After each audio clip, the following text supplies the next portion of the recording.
Hello, podcast listeners. We know podcasts are a great way to catch up on a program that you may have missed on KSJE, and it's provided as a free service of this radio station. But you know, KSJE is now listener supported, and so while you enjoy this podcast, we hope that you'll also take some time to join KSJE. Become a member today. It's quite easy to do. Just go to our website at ksje.com/support and pick the level of support that best matches your budget. Thanks again for listening. Here's your podcast.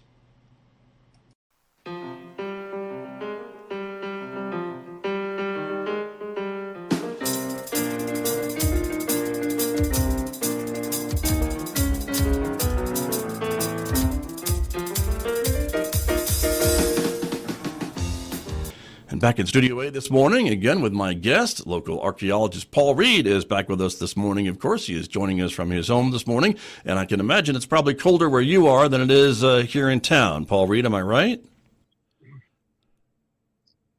Yeah. Good morning, Scott. You definitely are right. Okay. I think fall came. Fall has descended upon us. It was such a beautiful fall, September and October, but I think Old Man Winter is knocking.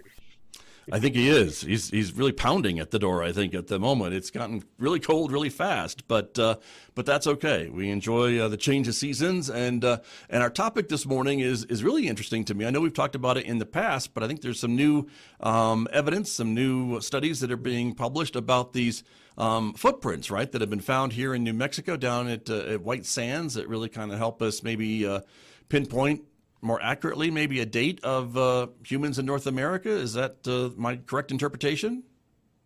Right, Scott. So I was on with you a couple years ago when the researchers working down at White Sands National Park had reported on some footprints that they had dated between 21,000 and 23,000 years ago. So yeah, several thousand, 5,000+ years earlier, and really even the earliest dates that archaeologists and other researchers think are well supported for North America and for the West. So yeah, this is pretty exciting.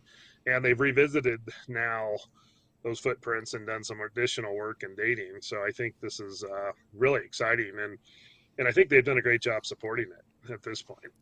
And as we all know, you have taught us that is part of your work and your colleagues' work, right, is to put these things out and support them. And then, of course, it gets kind of picked apart by others to just see if it stands up to scrutiny. And this one, you think, does have the data behind it.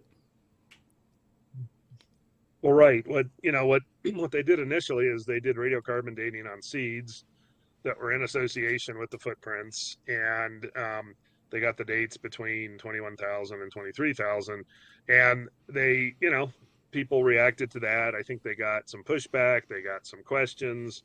So what they did is they went back, and of course they had done a good job with the excavation. So they had pollen that they had collected from those exact same contexts. And what they did with the pollen is they did radiocarbon dating on the pollen, and this was terrestrial pollen. The seeds that they had dated before were actually from a lacustrine, or what we would call a lake deposit. So they went back and got land-based pollen in the same context, dated that, and then they tried a method that's been around for a few years, but is also very effective. It's called optically stimulated luminescence, or OSL. Saves us the mouthful. Yeah. And this is used to date sort of the exposure of, in this case, quartz grains in the exact sediments that were within those footprints. Criticisms that came up, the question was, okay, well, we know these dates have come back early, but is the plant material really well associated with the footprints that we're trying to date? And that's really always kind of a challenge in the archaeological world. If we don't get direct carbon dates or triggering dates or other really accurate absolute methods that tie us to whatever the phenomenon is that we're trying to understand.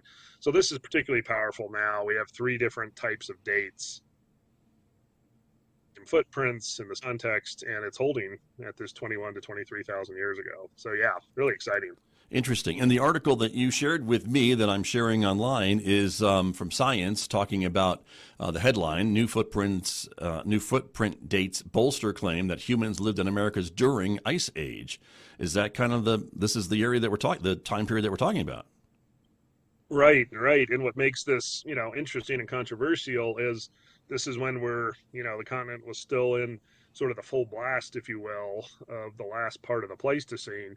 And, the thought was that it was difficult for folks who were making a migration from Northeast Asia coming across to North America, because during this time it was fully glacial.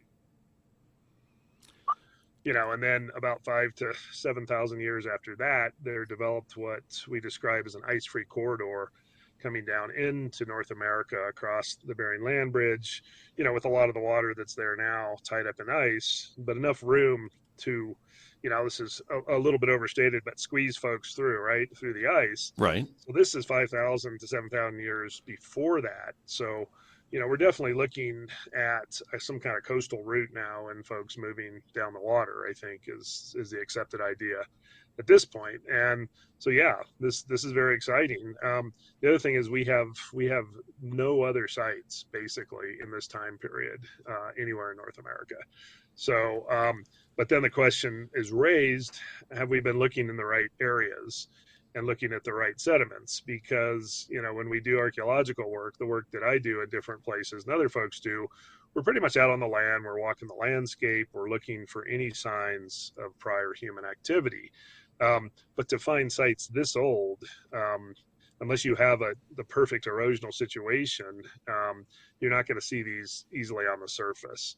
So what we need to be doing, I think, is looking at these 20,000+ year-old deposits, geology and the geomorphology, and saying, let's look here. And I know this is underway at White Sands National Park, and other teams are also sort of jumping on this. So yeah, pretty neat stuff.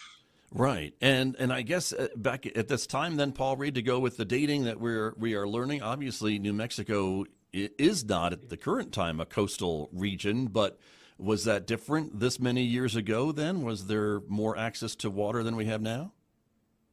Well, in this particular area at White Sands, there was a playa, or an ancient lake. Yes. So folks there, interacting with that had access to those resources, but we're not talking about like the giant inland seas that existed millions of years ago, right, during the age of the dinosaurs and other early creatures on the planet. So we're still really, not that far back, but with so much of the water tied up in glaciated areas, and as far south as where we are, we didn't have what's described as continental glaciers, but what we had were mountain glaciers that covered all of the highest peaks. A window here, just a few miles around Mount Wheeler, and then other high peaks in New Mexico, Colorado, all the mountainous areas of the West had those high elevation glaciers. So that tied up some water. But then we also had a much wetter climate in general. So we had a number of ancient lakes or playas, and that's the particular topographic setting for this finding, was in a dry lake bed where people walked through, left their footprints. We had just the right situation where sediments came in.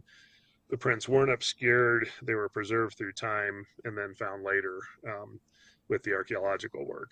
Right, and that was going to be my next question to you, of kind of how these were preserved for so long to be able to be found in modern day. I guess it's the unique geography of the White Sands area, maybe, to have these deposits from so many thousands of years ago to still be preserved. I mean, anyone that's built a sandcastle on the beach knows they don't last very long, but this was a whole different scenario. Right. And in this case, the environment wasn't quite as active as we get in our modern beaches, with a lot of wave activity, because, right, as you just said, we're not going to get a lot of survival of things there. So it was a pretty stable environment. And this is one reason why studying ancient lake deposits, and playa deposits is really a great place to look for different types of evidence, because it's a pretty placid environment. There'll be, the wind will kick up, and know that they issue warnings when the wind kicks up. There's wave action, but it's pretty moderate by and large.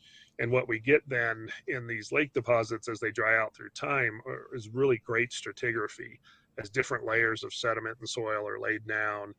And that's what happened in this case. This group of folks walked through this area, left footprints, and then the situation, the lake dried out to have those be fixed, and then other sediments came in that just created the right depositional environment to preserve them. So yeah, and I think I couldn't give you great odds, but this so not very common at all. So again, the thing to do now, and folks are on this, is to look for other playa or lake type settings from this 20,000 year interval and see what else might be out there. Right. But certainly there have been prints, I'm thinking not maybe human prints, but dinosaur prints and other wet areas like this along creeks and things, obviously dating much earlier. But there has been other things found in these types of wet coastal or lakeside situations, right?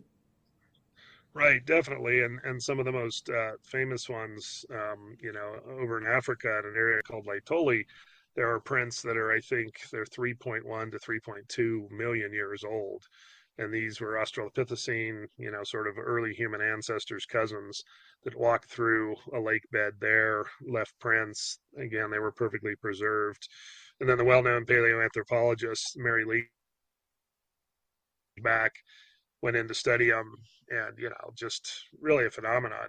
And that of course helped for that period of time to understand that those early human ancestors or cousins were fully bipedal because of the way the prints got laid down. Now of course what we're talking about here is just modern humans doing their thing, but equally as exciting for sure. Right. And we know a little bit of something about this group of people, don't we, that were walking across this sandy surface, right? I mean, it's multiple people, not just one. And maybe were they mostly younger, do we think?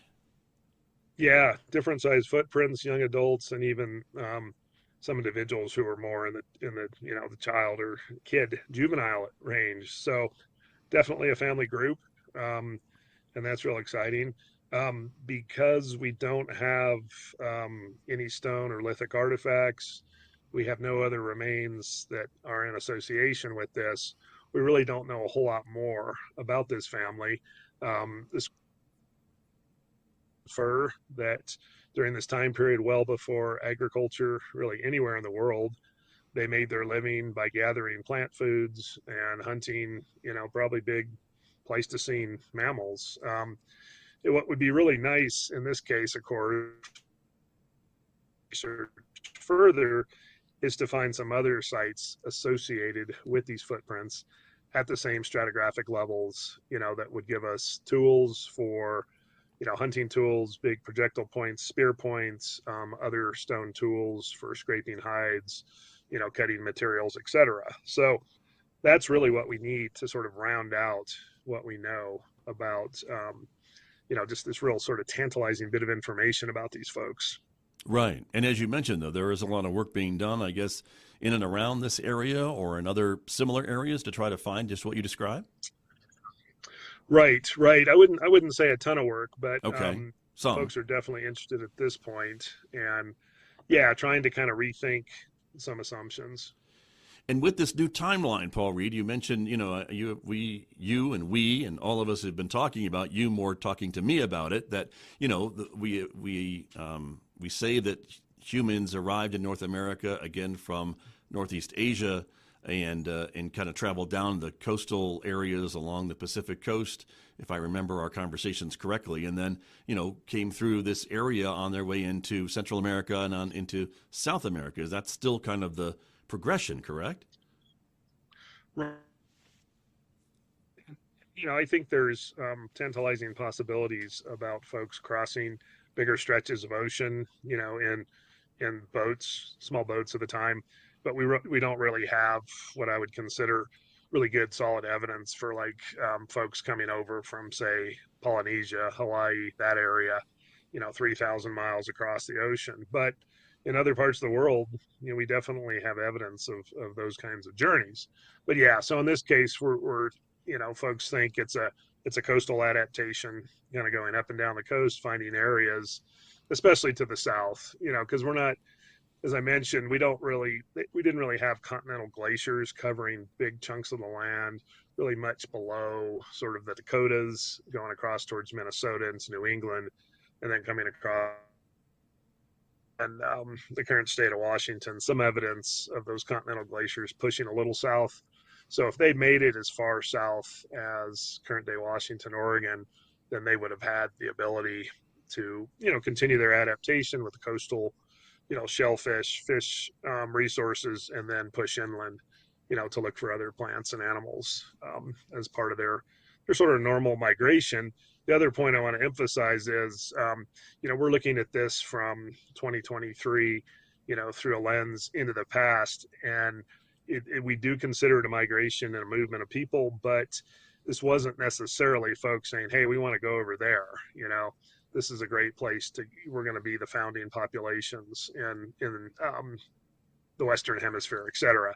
And that may be kind of an obvious point, but when we talk about migrations, in the historic period, migrations oftentimes were a very deliberate act, right? We're going to leave, we're seeking better conditions, we're going to go over here. We don't have any information to suggest that's what happened. It certainly could have happened, but more likely family groups were, doing their normal rounds of plants and animals and fishing, and then, moved into new areas and maybe thought, "Hey, this is nice. We're south of the ice." In this case, they may have been fairly pleased and happy to get south of those giant continental ice sheets. Right, certainly, and maybe following the food, I would expect too, right? If that was their main reason for being, right, and there were no really organized villages or things like that. It was really mostly family groups. Isn't that what we know or think we know? Right. At this point, we don't see evidence of a whole lot of folks living together in any one spot. And again, with so far anyway, the absence of sites in this time period, my inference is that we're talking about a very, very small population numbering, hundreds or low thousands at the very most.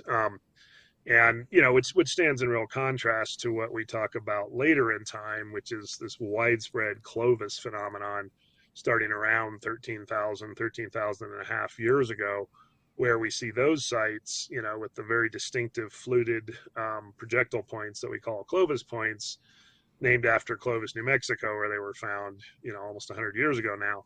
But the Clovis horizon is all over North America and extending to the South and Central and South America almost instantaneously. And I think, as we've talked on prior shows, Scott, this is one of the reasons that, to me anyway, and to other archaeologists and researchers, it makes sense that we have, so-called pre-Clovis peoples in the area, because otherwise we really don't have a great basis for understanding why all of a sudden there's all these people all over the continent. So I at the 21 to 23,000 year range, again, that's a lot earlier. So, but that's why we're doing this work. Right. And I guess this helps maybe fill in the blanks a little bit then of that previous narrative, if you will, with the data that has been presented here. And of course, as you mentioned at the beginning of our conversation, it looks pretty solid. And it looks like we may have lost Paul Reed here for just a moment. So we'll see if we can't get him back. There he is. Did you hear that? Sorry. That's okay. Did you hear that question? Internet instability. No, please repeat, Scott. I caught the first part. That's all right. I was just asking you, with this new evidence and data that's supporting it, as you have told us, it looks pretty solid. Does this kind of fill in some of the blanks then, I guess, that were there about population growth in North America and these types of trends? Yeah, I think it definitely does. But because, again, we know so little about this time period, we've got a whole lot more work and hopefully more sites that are going to fit into this time period, or slightly earlier, slightly later, depending upon how it goes, to really sort of draw out and fill in this narrative. We could liken this to the very, very tip of an iceberg, where we're seeing a couple of square feet of material, but there's thousands and thousands more of that, the mass of that iceberg below the surface.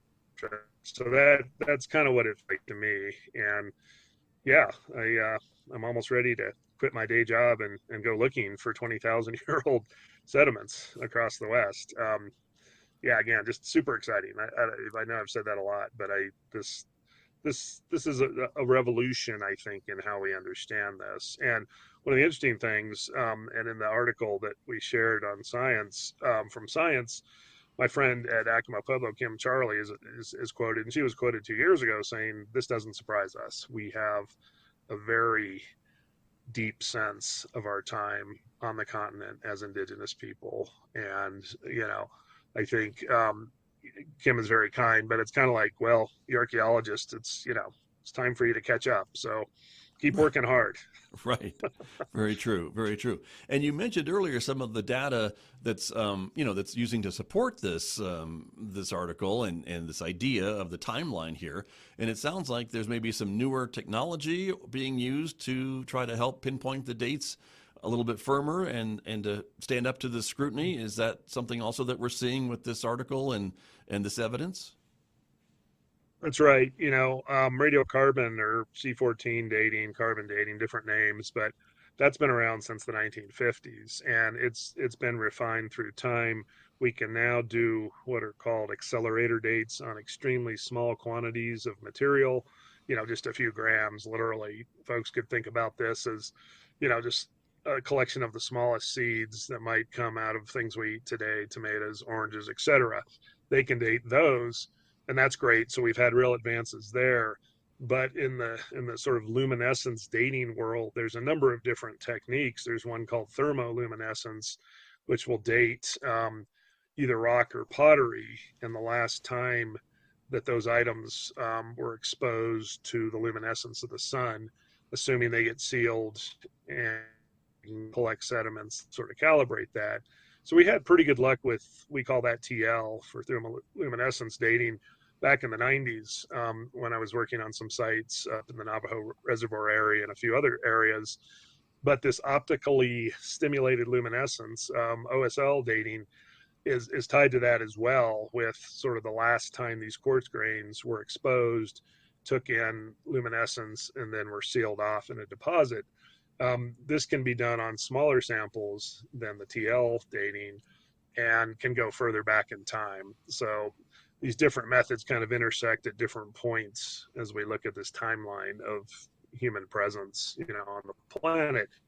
So yeah, I think OSL has proven in this case to really be quite useful. Now, the article goes through, if folks dig in and read it, other archaeologists from outside the project, outside, the White Sands National Park staff and other researchers they pulled in, raising questions and saying, well, we'd still like to see more OSL dates. We'd really like to get better dating for this, and this. And, I support that additional work as well. I do think though, and I will say that sometimes with these really early sites that don't fit sort of the long, 100 plus years accumulated body of knowledge in archaeology, I think sometimes there's more scrutiny on, things that sort of push the envelope, if you will.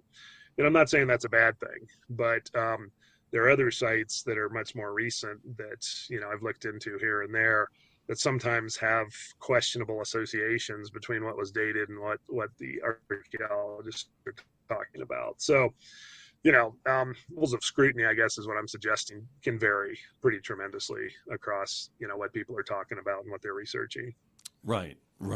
And maybe final question, Paul Reed, but does this timeline then kind of fit into some of our previous conversations about some sites that have been found maybe, and I'm trying to remember, I think it was maybe coastal Alaska or the Pacific Northwest, that seemed to be really early indications of human habitation in North America? Is that timeline kind of fitting, or is this kind of an outlier?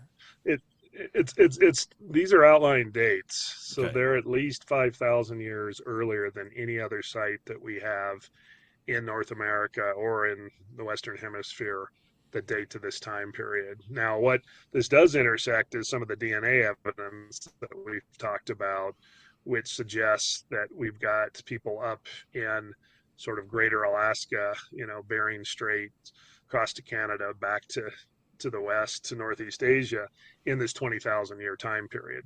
So that is those fit together pretty well. Okay.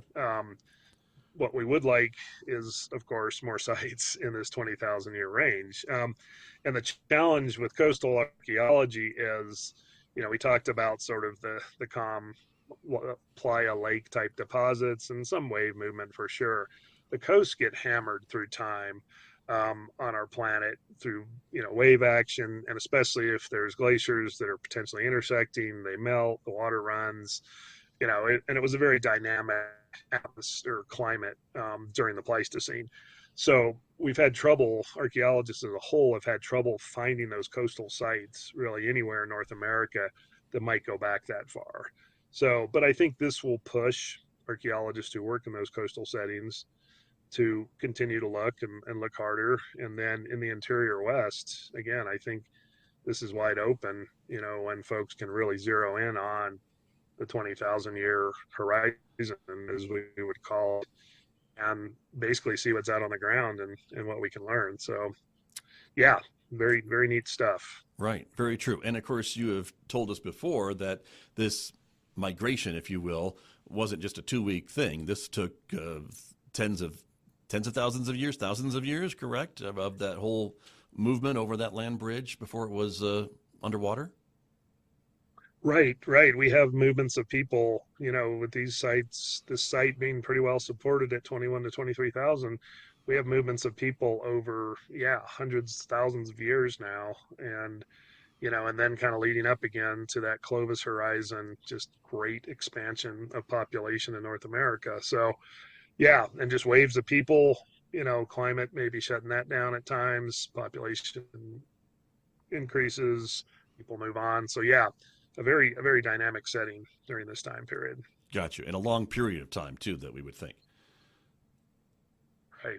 Wonderful. Well, Paul, again, very exciting that this discovery is happening in our own state, and that New Mexico can play a role in our understanding of human history here on this continent. So thank you for sharing it with us this morning. Well, my pleasure, Scott. Thanks for having me on, and I look forward to our next visit. Okay. We'll do it in December. Take care, Paul Reed. Happy Thanksgiving to you and your family coming up. Alex, same to you, Scott. All right. Thank you so much. That's Paul Reed. Of course, he works with Archaeology Southwest. He's done a lot of work with Selman Ruins, Aztec Ruins, Chaco Canyon, and many, many more. He's my regular guest, which I so appreciate his time right here on KSJE. Did you enjoy that podcast? We hope that you did. And if you did, share it with your friends. And if you really want to keep podcasts like this coming, please support KSJE. You can do it easily online at ksje.com.